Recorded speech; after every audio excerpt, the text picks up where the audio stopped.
Oke, anak-anak kelas 12 IPA, Mister akan menjelaskan, ya, akan membahas melalui video ini akan membahas tes sumatif 1 tentang sifat koligatif larutan, ya. Silakan perhatikan dan untuk kalian nanti yang remedial boleh melihat video ini begitu, ya. Silakan perhatikan dengan baik. Oke. Nah, untuk bagian satu ini, ya nomor satu ini, untuk nomor satu, kalau kalian memperhatikan, ya ini sebenarnya soalnya sangat gampang sekali, begitu, ya. Kalau kamu mengerti tentang pengertian dari uh, sifat koligatif larutan, ya maka untuk nomor satu ini sendiri kamu langsung bisa melihatnya, begitu. Nah, dari soal ini kamu bisa melihat ada data percobaan nih, ya. Ini data percobaan gula, urea, garam dapur. Nah, dari soal ini dibilang begini, berdasarkan data tersebut, penurunan titik beku larutan ditentukan oleh yang pertama, jumlah partikel zat terlarut. Nah, nanti kita skip dulu ya. Jenis zat terlarut, kemudian jenis pelarut, perbedaan titik beku larutan, perbedaan titik beku zat pelarut. Nah, kamu harusnya tahu ya kalau secara definisi ya sifat koligatif larutan itu ya bergantung pada jumlah partikel zat terlarut, ya. Jadi jawaban di sini adalah bagian A, ya, secara pengertian sendiri gitu. Jadi kamu bisa melihat bahwa jawaban dari sini bagian A, dan kamu kembali diingatkan bahwa sifat koligatif larutan itu tidak bergantung pada jenis zat terlarut, kemudian jenis pelarut, kemudian perbedaan titik beku. Jadi nggak bergantung pada hal itu, tetapi bergantung pada seberapa banyak partikel zat yang kita masukkan ke dalam pelarut. Oke, Mister akan lanjutkan. Oke, untuk soal nomor 2 ini, ya kalau kamu memperhatikan ya, di soalnya dikatakan bahwa larutan NaOH 1 molar terbuat dari 1 mol. Jadi di sini jumlah molnya diketahui, ya, terbuat dari 1 mol, kemudian masanya itu 40 gram NaOH, ya. Nah, di sini dia menanyakan berapa sih jumlah pelarutnya. Ya, kalau kamu memperhatikan, ya, kalau kamu memperhatikan soal ini, ya, sebenarnya soal ini menguji kamu tentang pemahaman rumus molalitas, ya. Kamu tahu bahwa rumus molalitas sama dengan M sama dengan N per P, ya. Kalau secara definisi dia mengatakan bahwa perbandingan antara jumlah mol dengan kilogram, ya, dengan kilogram massa dari pelarut, ya. Jadi perbandingan antara 1000, kalau dilihat sini 1000 gram air, jadi jawaban di sini D, ya, 1000 gram, atau perbandingan antara jumlah mol dengan kilogram massa pelarut, begitu. Jadi secara definisi, ya, kalau dilihat di situ, jadi jawabannya bagian D di sini. Jadi kalau dilihat larutan NaOH 1 molar terbuat dari 1 mol atau 40 gram NaOH dengan 1000 gram air, ya, secara definisi, ya, 1 kilogram pelarut. Oke. Nah, jadi berapa tadi ini jumlah mol, kamu tinggal kasih 1 per 1 mol gitu. Jadi secara kalau ada hitungannya juga, sebenarnya juga ada hitungannya ya, kamu bisa cari ini kenapa bisa dapat 1 kilogram. Karena masanya sudah diketahui, jadi kamu tinggal masukin di rumus. Jadi jawaban di sini adalah 1000 gram air ataupun 1 kilogram gitu. Nah, untuk soal nomor 3, ya, ini juga masih menguji bagaimana pemahaman kamu tentang sifat koligatif larut. Nah, jawabannya di sini adalah bagian D, ya. Kenapa bagian D? Kalau di sini tadi bagian A nomor 1, ya. Kenapa bagian D? Karena coba perhatikan, suatu pelarut murni mempunyai, coba bagian A, titik didih lebih tinggi dari larutannya pada tekanan yang sama. Tidak mungkin, ya. Larutan itu akan memiliki larutan, ya, misalkan larutan gula akan lebih tinggi titik didihnya dibanding dengan pelarut murni. Ya, pelarut murni kan air toh. Ya, air kan biasanya 100 derajat Celcius. Ya, 100 derajat Celcius. Jadi kalau larutan gula itu lebih besar dari lebih besar dari apa namanya kalau dilihat untuk gula ya. Untuk gula sendiri berarti lebih besar dari, maaf, setarakan hapus dulu. Jadi kalau kamu memperhatikan, kalau gula itu lebih besar titik didihnya dengan pelarut murni atau air begitu. Kemudian yang kedua, titik beku lebih rendah dari larutannya pada tekanan yang sama. Titik beku lebih rendah dari larutannya pada tekanan yang sama. Ini juga tidak mungkin ya.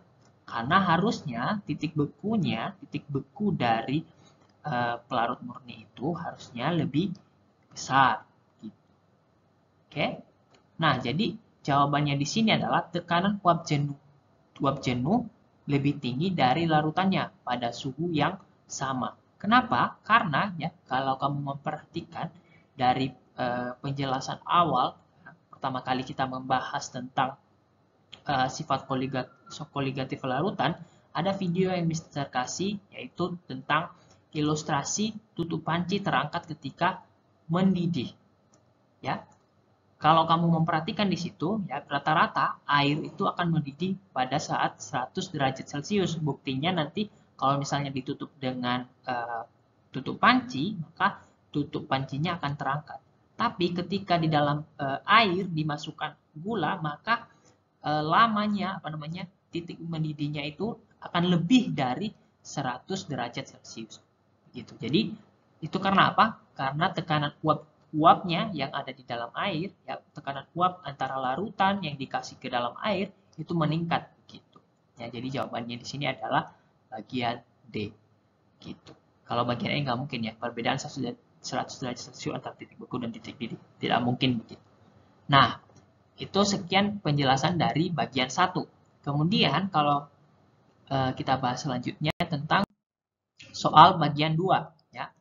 Di bagian 2 ini ya nomor 1, di nomor 1. Nah, untuk nomor 1 ini sendiri ya kalau kamu memperhatikan ya Mister lihat ada beberapa yang masih kurang bisa ya menjawab soal ini ya. Ini Mister akui bahwa soal nomor 1 ini memiliki apa ya? Tingkat kesulitan yang lebih dari soal yang lain begitu. Ya, lebih sulit begitu. Nah, untuk nomor 1 ini ya ada dua cara untuk mengerjakannya. Ya, pertama-tama seperti yang Mister sampaikan bahwa kalau misalnya kamu mau menjawab kimia, silakan bikin yang namanya diketahui. Nah, apa yang diketahui dari soal ini? Ya, kamu bisa lihat dari ini. Yang pertama, dari soal dia bilang kan, tentukan kadar atau persen massa larutan glukosa jika diketahui fraksi mol glukosa sebesar 0,2. Begitu. Nah, fraksi mol kan lambangnya kan X. Ya, makanya di sini diserkasi XT. XT itu fraksi mol terlarut. Ya, terlarut di sini adalah glukosa. Berapa? 0,2. Ya. Kemudian dari situ kita bisa mendapatkan bahwa fraksi mol dari zat pelarutnya di sini dalam hal air ya berarti 0,8. Kenapa 0,8? Berarti 1 karena 1 dikurang 0,2. Ya, makanya di sini fraksi mol air itu sendiri 0,8. Kemudian ditanyakan di sini tentukan persen massa ya. Persen massa gitu. Ya, berarti persen massa apa yang kita cari di sini? Berarti kamu nanti di soal ini ya, kamu membandingkan massa antara glukosa ya, zat terlarut dengan massa larutan, massa keseluruhan. Ya, kalau dibilang larutan berarti di dalam larutan itu ada zat terlarut dan ada zat pelarut. Nah, jadi untuk menjawab soal ini, pertama-tama yang kamu lakukan adalah yang pertama, ya. Ini untuk soal yang pertama ya, kamu misalkan massa larutan itu ya, massa larutan anggaplah 100 gram. Kemudian pemisalan yang kedua, kamu memisalkan bahwa massa glukosa itu adalah X. Ya, ngerti ya? Berarti massa glukosa di sini X, kamu misalkan. Kemudian massa air, kamu tahu dong, ini massa air kan, massa air ini saya dibilang kan zat pelarut kan, berarti massanya itu 100 dikurang X. Gitu. Nah, kalau kamu sudah memisalkan seperti ini, ya, X kemudian 100 dikurang X, kamu kan bisa bisa mencari jumlah molnya.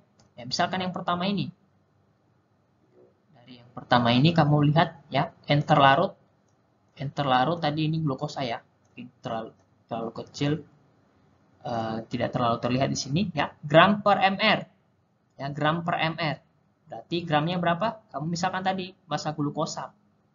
X per berapa mr glukosa? 180. Gitu. Nah, sama juga dengan air ya. Di sini ada air, berarti untuk NP ya, jumlah mol air 100 dikurang X begitu per 18. Nah, kalau kamu sudah dapat ini, kamu tinggal masukkan di rumus ini ya. Rumus untuk mencari fraksi mol, yaitu kalau misalnya kita mau mencari fraksi mol zat terlarut, maka XT sama dengan NT per N total. Ya. Berarti NT di sini adalah jumlah mol dari glukosa. Ya, ini tinggal kamu substitusikan, kamu tinggal masukkan di rumus ya. Fraksi molnya kan sudah diketahui 0,2 sama dengan X per 180 per ya. Ini ya jumlah mol dari yang di sini ya, jumlah mol dari glukosa ditambah dengan jumlah mol air gitu. Nah, nanti setelah perhitungan ya kamu bisa lihat di sini ya. Nanti hasilnya itu adalah kamu bisa dapat jumlah X-nya itu ya. X sama dengan, jadi X di sini adalah massa daripada glukosa ya. Massanya berapa? 71,42 gram gitu. Nah, kalau sudah dapat ini ya, kamu tinggal cari persen massanya ya. Persen massa dapat dicari dengan ini. Kamu bandingkan antara massa glukosa dengan massa larutan keseluruhan. Tadi kita memisahkan massa larutan itu adalah 100 gram. Berarti massa glukosa dibanding dengan massa larutan. Berarti 71,4 dibanding dengan 100 gram. Hasilnya 71,4%. Begitu. Nah, begitu cara mengerjakan soal nomor 1. Nah, untuk soal nomor yang lain, ya. Sebelum masuk soal nomor yang lain, ya. Soal nomor 1 ini juga bisa kita cari dengan cara yang kedua. Ya, ini cara yang kedua, ya. Dari rumus, dari yang diketahui kita mendapatkan bahwa fraksi mol zat terlarut adalah 0,2, ya, X terlarut. Maka, kamu bisa melihat kalau X 0,2 ini kan hasil pembagian antara 1/5. 1/5. Nah, sedangkan ini ya, ini kan sudah masuk ke rumus daripada fraksi mol di sini. Ya sama kan? XT sama dengan 1 per N total. Kan ini 5 ini kan N total. Berarti kita bisa dari hasil ini kita bisa melihat bahwa jumlah mol glukosa itu adalah 1 mol, ya di sini 1, dan mol air itu adalah 4. Begitu. Nah, kalau sudah dapat ini, ya kamu tinggal cari satu-satu. Ya, carilah berapa massa glukosa. Ya, massa glukosa dapat dicari dengan mr dikali molnya. Begitu. 1 dikali 180. Oh, dapat 180 gram. Gitu. Kemudian kamu cari massa air. Ya, massa air dengan cara kalikan mr-nya dengan jumlah molnya. Ya. Jumlah molnya di sini 4 dikali mr-nya 18, hasilnya 72 gram. Baru kamu tambahkan. Ya, massa totalnya berapa? 180 ditambah 72, makanya dapat 252. Begitu. Nah, baru kalau sudah dapat ini, kamu bandingkan, kan ini massa total. Ya, bandingkan massa glukosa dengan massa larutan. Ya, 180 banding 252 kali 100%. Dapat 71,42%. Jadi bisa ya. Nah, untuk soal-soal yang lain, ya mulai nomor 2, nomor 3, nomor 4, ya, nomor 5 sampai nomor 6, itu kan semua sifatnya itu tinggal substitusi ke rumus. Jadi Mister anggap seharusnya kamu bisa begitu ya untuk mengerjakan nomor 2 sampai 6. Nah, untuk nomor 7 sendiri ya, saya akan skip bentar. Nah, untuk nomor 7 sendiri kamu bisa lihat dari soal ini ya, dari pembahasan ini. Nanti sekarang Mister akan membahas ya untuk soal nomor 7 ini ya. Oke, untuk soal nomor 7 kamu bisa lihat di sini sama seperti soal yang lain. Kamu tentukan dulu yang mana diketahuinya di situ. Ya, dari soal ini kamu bisa melihat ya, ada infus nih. Ternyata di dalam infus itu tiap 1 liter infus ada sebanyak 0,2 gram CaCl2 2H2O. Nah, anak-anak CaCl2 2H2O CaCl2 2H2O ini adalah namanya senyawa hidrat. Tapi sifatnya ini elektrolit. Begitu. Kenapa hidrat? Karena dia mengikat air. Ya, airnya di sini ada 2. Gitu, 2H2O ya. Gitu. Nah, makanya di sini ya kamu bisa melihat di sini CaCl2 ya, ini termasuk larutan elektrolit. Ya, kamu bisa melihat di sini ya. I-nya dapat kita ketahui. I-nya itu kan I-nya ini kan kita ini apa namanya? Ini artinya faktor Van Hoff-nya. Nah, dapatnya 3 begitu ya. Kemudian untuk NaCl juga ya, kandungan yang lain NaCl itu juga termasuk apa namanya? Larutan elektrolit, kemudian KCl termasuk larutan elektrolit dan natrium laktat itu juga termasuk larutan elektrolit. Nah, dari apa yang diketahui ini kita bisa menentukan I-nya. Ya, I-nya berapa dari masing-masing ini kita bisa mendapatkannya begitu. Nah, kan yang ditanyakan di bagian A ini adalah bagian A ya, tentukan tekanan osmotik berarti P. Nah, Mister sudah melihat beberapa dari kalian sudah bisa mengerjakan, tapi ada yang kelupaan ya. Ada yang kelupaan ya. Kalau untuk mencari P, kan ini lihat dari yang diketahui ini adalah semuanya adalah larutan elektrolit. Ya, harusnya dikali dengan I itu ya. Jadi apa yang kita lakukan pertama, kita mau mencari ya berapa sih jumlah mol masing-masing dari kandungan ini. Ya, berapa jumlah molnya, baru kita tambahkan nanti. Ya, makanya di penyelesaian ini kamu bisa melihat ya, tentukan dulu berapa jumlah mol masing-masing dari kandungannya, mulai dari CaCl2, KCl, NaCl, dan natrium laktat. Begitu. Nah, kamu kalau memperhatikan ini, ya, coba perhatikan di sini kan dia mencari jumlah mol partikel, ya, jumlah mol partikel, ya, dia menjumlahkan jumlah mol partikel. Di sini kan dia kasih n jumlah mol CaCl2 dikali 3. 3 ini apa? I-nya. I itu sama dengan faktor Van Hoff, ya. I di sini adalah faktor Van Hoff, gitu. Makanya dikasih 3 di sini. Ditambah dengan jumlah mol kandungan yang lain dikali dengan I. Ya. Rumus ini kenapa bisa dapat rumus ini? Begitu. Dari sini V sama dengan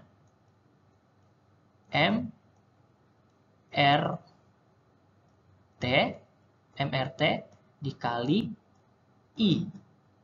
Oke. Terus kenapa di sini Mister nggak apa namanya, kalau kamu mungkin ada pertanyaan begitu, kenapa Mister nggak dikasih RT di sini? Kan rata-rata MRT di sini semua sama kan? T-nya kan sama 37 derajat Celcius, makanya dihapus. Itu. R-nya juga sama. Ya, tinggal N. Ya, tinggal M ini kan molaritas kan? Molaritas kan? Berarti ini N per V.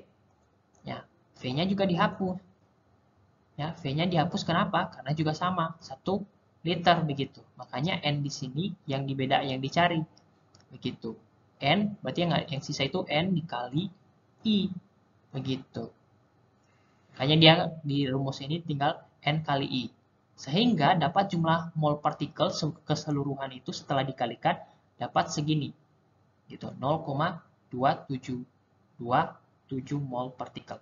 Gitu. Nah, kalau sudah dapat ini, ya tinggal disubstitusi ke rumus tekanan osmotik. Ya, tekanan osmotik dapat dicari dengan rumus ini. Gitu. Tapi di sini lagi sudah tidak lagi dikalikan dengan I ya. Perhatikan untuk soal yang ini. Gitu. Sudah tidak dikalikan dengan I. Karena tadi di awal sudah kita kalikan begitu. Makanya dapatnya di sini jumlah molnya segini dikali dengan 1000 ya, 1000 per 1000 dikali ini R dikali dengan T. Makanya dapat 6,93 atmosfer. Nah, karena dia jumlah tekanannya segini, maka itu termasuk larutan yang bersifat hipotonik terhadap darah. Jadi kurang dari 7,4 atmosfer. Begitu. Nah, begitu cara mengerjakan soal sumatif yang Mister berikan. Semoga kamu tetap semangat untuk sumatif-sumatif yang lain. Terima kasih, Tuhan Yesus memberkati.